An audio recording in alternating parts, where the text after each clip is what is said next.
സന്ദീപും അഭിനും ഒക്കെ ചർച്ച ചെയ്യുമ്പോൾ നമ്മൾ കുറേ കൂടി നമ്മൾ ജനങ്ങളെ നമ്മുടെ രാഷ്ട്രീയം ബോധ്യപ്പെടുത്തുന്നതിന് വേണ്ടിയിട്ടാണല്ലോ ഒരു ചർച്ചയിൽ, ഒരു ചാനൽ ചർച്ചയിൽ ഇരിക്കുന്നത്. അപ്പോൾ അത്തരം പറയുമ്പോൾ ചില പദപ്രയോഗങ്ങൾ രണ്ടുപേരും സൂക്ഷിച്ചുപയോഗിക്കുന്ന ഒന്നായിരിക്കുമെന്ന് തോന്നുന്നു. ആൺകുട്ടിയാണെങ്കിൽ വെല്ലുവിളി, പെൺകുട്ടികൾക്ക് എന്താ വെല്ലുവിളിക്കാൻ പറ്റില്ലേ? അങ്ങനെയൊന്നുള്ള നിലപാട് ഒരു ചർച്ചയിൽ പറഞ്ഞു പോകുന്നത് ശരിയാണ് എന്നുള്ള അഭിപ്രായമില്ല.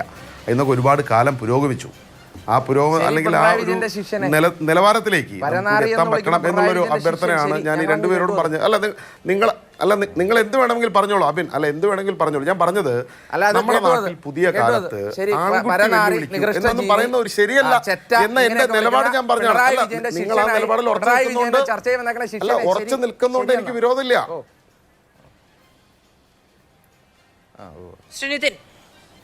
പിന്നെ ഞാൻ പറഞ്ഞ് നിങ്ങളങ്ങനെ ഉറച്ചു നിൽക്കുന്നതിൽ എനിക്ക് തെറ്റില്ല.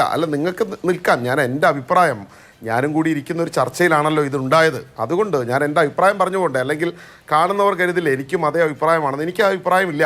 നാട്ടിൽ ആൺകുട്ടികളും പെൺകുട്ടികളും ഇതൊന്നുമല്ലാത്ത ആളുകൾക്കുമൊക്കെ നമ്മുടെ നാട്ടിൽ ഒരേപോലെ അവകാശമുള്ള ഒരു നാട്ടിനകത്ത് ഇത്തരം പദപ്രയോഗങ്ങൾ ചർച്ചയിൽ നിന്ന് ഒഴിവാക്കുന്നതാണ് നല്ലത് എന്ന അഭിപ്രായം ഞാൻ പറഞ്ഞല്ലോ. അബിൻ അതിൽ ഉറച്ചു നിൽക്കുന്നതിൽ എനിക്ക് ഒരു വിരോധവുമില്ല. പക്ഷെ ആളുകൾ കാണാനാണല്ലോ നമ്മുടെ രാഷ്ട്രീയ നിലപാട്, ജനത്തെ ബോധ്യപ്പെടുത്താൻ വേണ്ടിയിട്ടാണല്ലോ ഞാൻ വന്നിരിക്കുന്നത്. അബിൻ്റെ നിലപാടുകൾ ജനം ബോധ്യപ്പെടുത്തുന്നെങ്കിൽ ബോധ്യപ്പെടട്ടെ, സന്ദീപ് വാര്യരാണ് ബോധ്യപ്പെടുന്നെങ്കിൽ ആവട്ടെ. ഇവിടെ എന്താ നോക്കൂ, ഈ ചർച്ചയിൽ ഉണ്ടായതെന്താ, സന്ദീപ് വാര്യർ ഇടുന്ന ഒരു ചൂണ്ടയിൽ അല്ലെങ്കിൽ ഒരു കുഴിയിൽ ചെന്ന് ചാടുകയാണ്. ഇത് BJP കുഴിക്കുന്ന കുഴിയിൽ കോൺഗ്രസ് ചെന്ന് ചാടുന്നതാണ്. അത് ഇന്ത്യ രാജ്യത്ത് എല്ലായിടത്തും കാണുകയാണ്. ഇപ്പം മാധു പറഞ്ഞല്ലോ ലീഗിൻ്റെ കൊടിയുടെ കാര്യം. ഉണ്ടായതെന്താ, നിങ്ങൾ നോക്കൂ, ലീഗ് ഇന്ത്യയിലെ ഒരു പ്രധാനപ്പെട്ട രാഷ്ട്രീയ പാർട്ടിയാണ്. ആ രാഷ്ട്രീയ പാർട്ടിക്ക് നിശ്ചയിക്കപ്പെട്ടൊരു കൊടിയുണ്ട്. ആ കൊടിയുമായിട്ടാണ് അവരവരുടെ രാഷ്ട്രീയ പ്രവർത്തനം നടത്തുന്നത്. ഇവിടെ രാഹുൽ ഗാന്ധി മത്സരിക്കാൻ വരുമ്പോൾ ആ കൊടി ഉപയോഗിക്കാൻ പാടില്ല എന്ന നിലയിലേക്ക് കോൺഗ്രസ് എത്തുകയാണ്. നാളെ BJP വേറൊരു നിലയിലാണ് പ്രചരിപ്പിക്കുന്നതെങ്കിലോ, മുസ്ലിം ലീഗിനെ വേറൊരു നിലയിൽ പ്രചരിപ്പിച്ചാലോ, മുസ്ലിം ലീഗ് വേണ്ട എന്ന സമീപനം UDF കോൺഗ്രസ് എടുക്കുമോ? നാളെ അതിനേക്കാൾ കടത്തി മറ്റൊരു അഭിപ്രായം പറഞ്ഞാൽ ആ അഭിപ്രായം കോൺഗ്രസ് സ്വീകരിക്കുമോ? അങ്ങനെ സ്വീകരിക്കുന്നു എന്നുള്ളതാണ് കോൺഗ്രസിന്റെ പ്രശ്നം. ഞാൻ പറഞ്ഞു മാധു, ഇങ്ങോട്ടുമുള്ള ഈ പറയുന്ന രാഷ്ട്രീയം തിരിച്ചറിഞ്ഞുള്ള ഒരു നിലപാടാണെങ്കിൽ അതിനെ മതിക്കുകയല്ലേ വേണ്ടത്? ശരിയാണ്, അങ്ങ് ചോദിച്ച ചോദ്യം ഞാൻ അങ്ങനെ തന്നെ എടുക്കുന്നുണ്ട്. ഇന്ന് കൊടി മടക്കാൻ പറഞ്ഞാൽ നാളെ ഈ പറയുന്ന നിലനിൽപ്പിനെ തന്നെ ചോദ്യം ചെയ്യുന്ന സാഹചര്യം ഉണ്ടാകുമെന്നൊരു ചോദ്യമുണ്ട്. പക്ഷെ ലീഗ് അതിനെ മനസ്സിലാക്കുന്നുണ്ടല്ലോ. മാധു, ഞാൻ ചോദിച്ചത്, നിങ്ങൾ ഇന്ന് BJP ഇന്ന് ഉത്തരേന്ത്യയിൽ പ്രചരിപ്പിക്കുന്നു, മുസ്ലിം ലീഗിന്റെ കൊടി തെറ്റായി പ്രചരിപ്പിക്കുന്നു, നാളെ മുസ്ലിം ലീഗിനെ തെറ്റായി പ്രചരിപ്പിക്കുന്നു എന്ന് വന്നാൽ UDF മുസ്ലിം ലീഗിനെ ഒഴിവാക്കുമോ?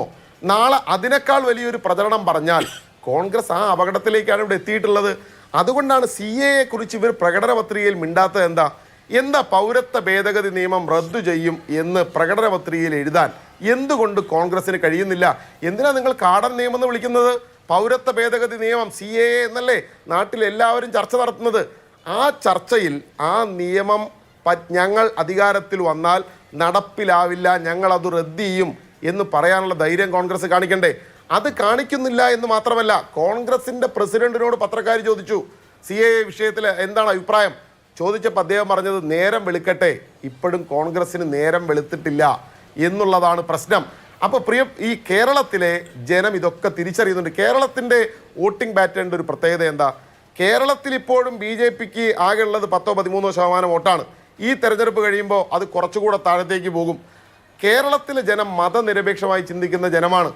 ആ ജനത്തിനു മുമ്പിൽ നിങ്ങൾ എങ്ങനെയെങ്കിലും പിണറായി വിജയനെ ഏതെങ്കിലും 4 പള്ളി വിളിച്ചിട്ടോ അല്ലെങ്കിൽ പിണറായി വിജയൻ്റെ മെക്കിട്ട് കയറിയോ കുറച്ച് വോട്ട് കിട്ടാം എന്ന് അബിൻ വർക്കി തെറ്റിദ്ധരിക്കുന്നെങ്കിൽ 2019 നിങ്ങൾക്ക് കുറച്ച് അങ്ങനെ കിട്ടി. അതുകൊണ്ടാണ് 19 സീറ്റിൽ നിങ്ങൾ ജയിച്ചത്. പക്ഷേ ജനം വളരെ പെട്ടെന്ന് അത് തിരിച്ചറിഞ്ഞു. നിങ്ങൾക്ക് വോട്ട് തന്നാൽ നിങ്ങൾ BJPയിൽ പോകില്ല, കോൺഗ്രസ് ആയി നിൽക്കുമെന്ന് എന്താണ് ഈ രാജ്യത്തിനകത്ത് ഉറപ്പ്? ആകെ ഉത്തരേന്ത്യയിൽ ഭരണമുള്ള ഒരേ ഒരു സംസ്ഥാനമാണ് ഹിമാചൽ പ്രദേശ്. അവിടുത്തെ സർക്കാർ ഇപ്പോൾ ന്യൂനപക്ഷമായി. എങ്ങനെയായത്? സന്ദീപ് വാര്യരുടെ പാർട്ടി ചാക്കും കൊണ്ട് നടക്കുകയാണ്. 7000 കോടി ഇലക്ട്രൽ ബോണ്ടിലൂടെ വാങ്ങി BJPയുടെ കേന്ദ്ര ഓഫീസിൽ വെച്ചിട്ടുണ്ട്. അമിത്ഷായും നരേന്ദ്രമോദിയും കൂടി ചാക്കും കൊണ്ട് പോയാൽ ആ ചാക്കിൽ 50-60 കോടി കണ്ടാൽ പോയി കമഴ്ന്നടിച്ച് വീഴാൻ കോൺഗ്രസിന്റെ MLA ആണ്, വെറും കോൺഗ്രസ്സുകാരല്ല, MLA മാർ തയ്യാറാകുന്നു. 6 MLA മാർ പോയിട്ട് മനു അഭിഷേക് സിംഗ്വി എന്ന കോൺഗ്രസിന്റെ നേതാവ് രാജ്യസഭാ അംഗമായില്ല, അതിൽ തോറ്റുപോയി. ഈ രാജ്യത്തിനകത്ത് എങ്ങനെ കോൺഗ്രസിനെ വിശ്വസിക്കുമെന്ന് ഇന്ത്യയിലെ ജനം, കേരളത്തിലെ ജനം നോക്കിക്കൊണ്ടിരിക്കുകയാണ്. അപ്പോൾ ഈ തെരഞ്ഞെടുപ്പിനകത്ത് കോൺഗ്രസിനെ വിശ്വസിക്കാനാവില്ല എന്ന് തിരിച്ചറിയുന്ന ഒരു സാഹചര്യത്തിലാണ് ജനം ഇടതുപക്ഷത്തിന് വോട്ട് ചെയ്യാൻ വേണ്ടി പോകുന്നത്. പിന്നെ ബി ജെ പിക്കാരിവിടെ പല കാര്യങ്ങളെക്കുറിച്ചൊക്കെ ബി ജെ പി പറഞ്ഞു. ബി ജെ പി ഒന്നും കേരളത്തിൻ്റെ തിരഞ്ഞെടുപ്പ് ചിത്രത്തിലേയില്ല. കേരളത്തിലെ തിരഞ്ഞെടുപ്പ് ചിത്രത്തിൽ 20 സീറ്റിൽ 4 കോൺഗ്രസിൽ നിന്ന് വിട്ടുവന്ന ആളുകളെ സ്ഥാനാർത്ഥിയാക്കി കോൺഗ്രസിൽ നിന്ന് ഇനി ആരെങ്കിലും കിട്ടുമോ എന്ന് ബി ജെ പി നോക്കി നിൽക്കുന്നതല്ലാതെ ബി ജെ പിയുടെ രാഷ്ട്രീയ പ്രവർത്തനം കൊണ്ടോ കേരളത്തിൽ ഇവരുടെ നേതൃത്വത്തെ വിശ്വസിച്ചോ ഒരാളും ഈ കേരളത്തിനകത്ത് വോട്ട് ചെയ്യാൻ വേണ്ടി പോകുന്നില്ല. ഈ തെരഞ്ഞെടുപ്പ് കഴിയുമ്പോൾ ബി ജെ പി കേന്ദ്രത്തിലും അധികാരത്തിൽ വരാൻ പോകുന്നില്ല.